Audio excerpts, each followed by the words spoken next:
So now we'll have a look at a visual demonstration of the transformation of functions. And we'll just start with translation, and specifically the horizontal translation. And notice how I've created two graphs, x squared minus 2x plus 1, and then I've done the same thing for this blue one, but in brackets. With the x's bracketed, I've added a minus k. And watch what happens when I increase k. So I subtract more from x. It goes to the right. And that's because here I've chosen 5. It's saying x minus 5 squared minus 2x minus 5 plus 1. And think of how at this point, 1, 0,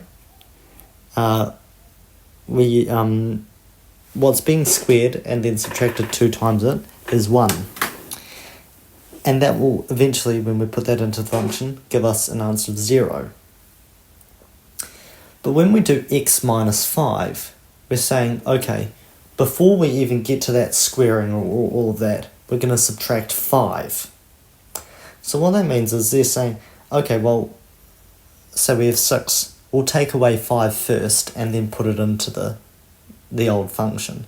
And that's why the y value of the former y value of 1 is now the y value of 6. So that y value has been shifted 5 units to the right. And obviously if we go in the opposite direction, negative, we go to the left.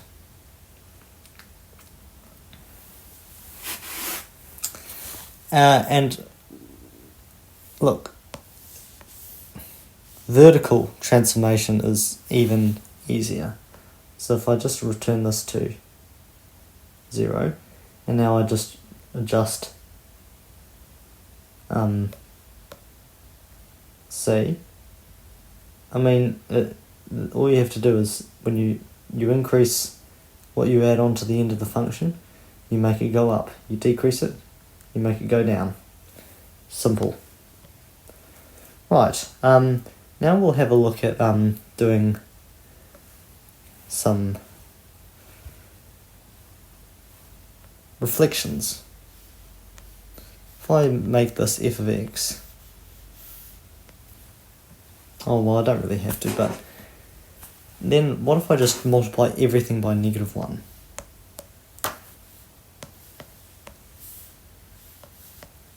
It's a perfect reflection in the x-axis, or a vertical flip. And that's because you're saying, alright, well, for every, compute the value for your x values, which is this red one, okay, and then you get to the end of that, you're saying, nope, we're going to times everything by negative 1. And when you times something by negative 1, you don't change the magnitude, you just change the direction. So if it's positive k, it'll just become negative k. And you do that for every point, you just reflect the whole thing. Now let's have a look if we just do this.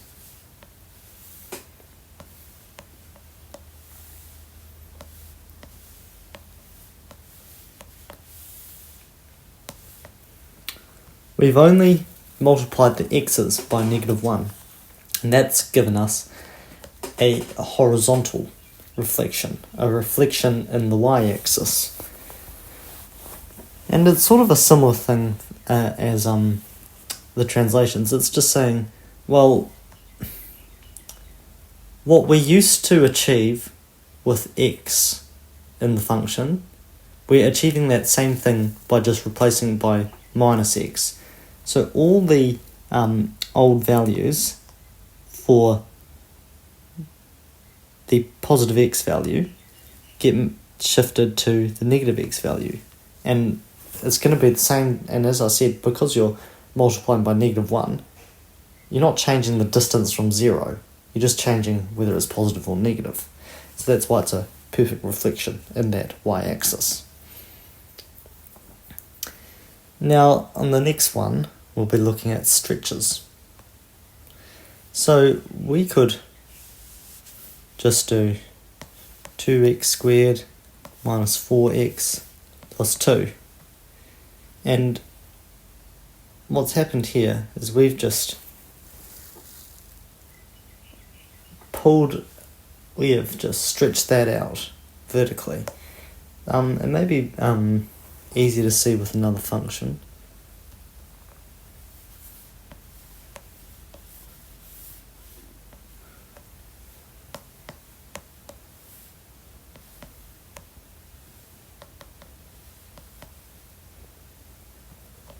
Something like this.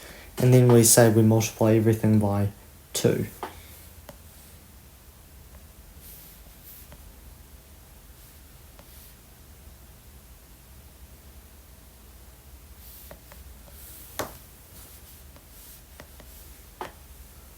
Yeah, that's really obvious now. We've just stretched all that out by a factor of 2. Let me just even out the axes, but...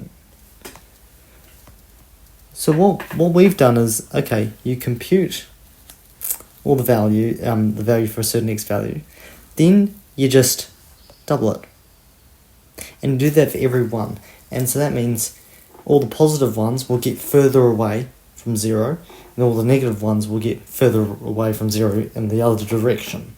So that's how you get that stretch in both directions.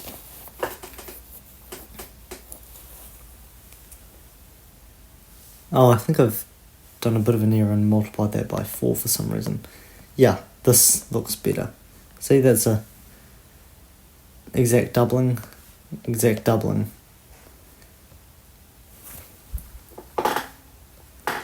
And then what if you just do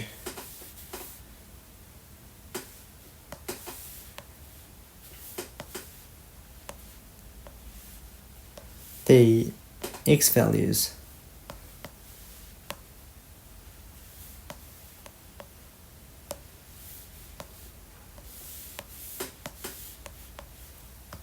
Oh, we look like we've squished this. This bit is now, and it's the same thing as I keep saying about reflections and translations. What we achieved with x now is now simply what we can achieve with a third of that, because we're multiplying it by 3 before we go through all the cubing and squaring.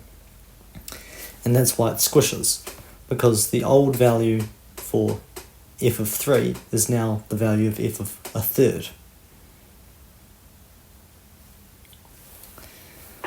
So play around with Desmos under it, and I hope this demo has been helpful as a visual representation of these transformations.